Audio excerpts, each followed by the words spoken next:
Kita pingin Tuhan melakukan ini dan itu, ternyata Tuhan nggak melakukan. Karena Tuhan izinkan segala sesuatu terjadi dalam kehidupan kita, tujuannya untuk satu, hati kita nempel sama Tuhan. Katakan amin. Amin. Segala sesuatu yang diizinkan Tuhan dalam kehidupan kita, apapun itu namanya, Tuhan mau hati kita, bukan yang lain. Hati ini harus dipersembahkan jadi korban. Kita percuma datang ibadah, kita beri persembahan yang terbaik, kita kasih uang kepada pendeta, hamba Tuhan atau apapun, maka kita berikan semua yang kita miliki untuk Tuhan. Tetapi kalau hati ini nggak dipersembahkan sama Tuhan, percuma, sia-sia belaka. Tidak akan berkenan di hadapan Tuhan. Hari ini yang kita kejar adalah perkenanan Tuhan. Hari ini yang kita kejar adalah bagaimana hidup kita menyenangkan Tuhan. Katakan menyenangkan Tuhan. Menyenangkan Tuhan. Katakan menyenangkan Tuhan. Menyenangkan Tuhan. Tapi banyak kita nyenangin diri kita sendiri. Kita melakukan segala sesuatu hanya untuk diriku, aku dan saya. Orang yang fokusnya pada diri sendiri, ketika menghadapi tantangan, persoalan, masalah, himpitan, tekanan atau apapun juga namanya, tiba-tiba dia lupa Tuhan, dan lupa Tuhan dia hanya ingat masalahnya. Dan orang-orang kayak begini adalah orang yang egois. Orang yang kalau ditegur marah, tersinggung, gak terima, disakiti sedikit ingin balas. Apa yang dilakukan, apa yang dikerjakan hanya fokusnya pada diri sendiri. Kalau kita jadi orang yang egois, keras kepala, benernya sendiri, menangnya sendiri, kita bikin rencana buat diri kita sendiri, dan kita lupa dengan rencana Tuhan dalam kehidupan kita. Padahal segala sesuatu yang terjadi dalam kehidupan kita itu diizinkan Tuhan. Tujuannya bagi orang percaya mendatangkan kebaikan. Katakan mendatangkan kebaikan. Kalau kita ngikutin Tuhan, semua yang Tuhan izinkan mendatangkan kebaikan buat kita.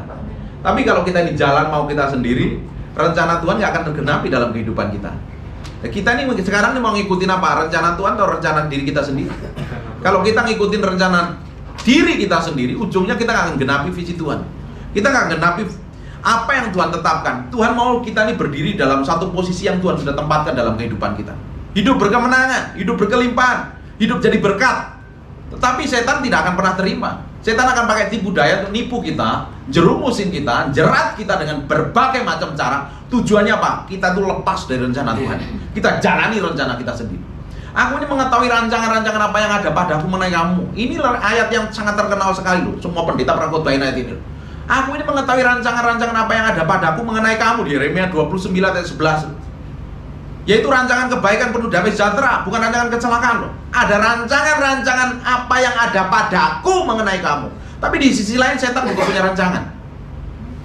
Setan punya rancangan, diri kita punya rancangan, Tuhan punya rancangan. Yang jadi mau ikutin rencana siapa? Harusnya ngikutin rencana Tuhan.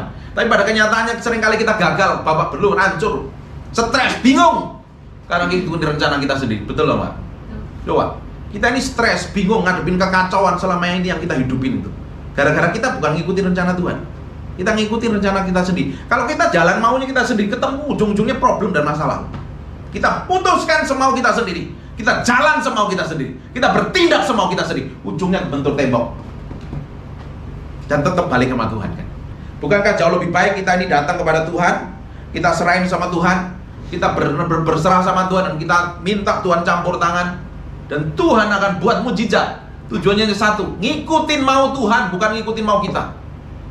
Tapi kebanyakan kan kita mau ngikutin mau kita, karena mau kita tuh enak buat daging. Kalau mau Tuhan nggak enak buat daging. Kalau ikut Tuhan kan harus pikul salib sangkal diri kan, matiin daging, hawa nafsu kita kan. Loh, kita ini setelah kita ikut Tuhan, perjalanan kita itu bukan mulus loh. Perjalanan kita akan bergelombang, terjal. Karena perjalanan ikut Tuhan itu pikul salib sangkal diri, mati daging.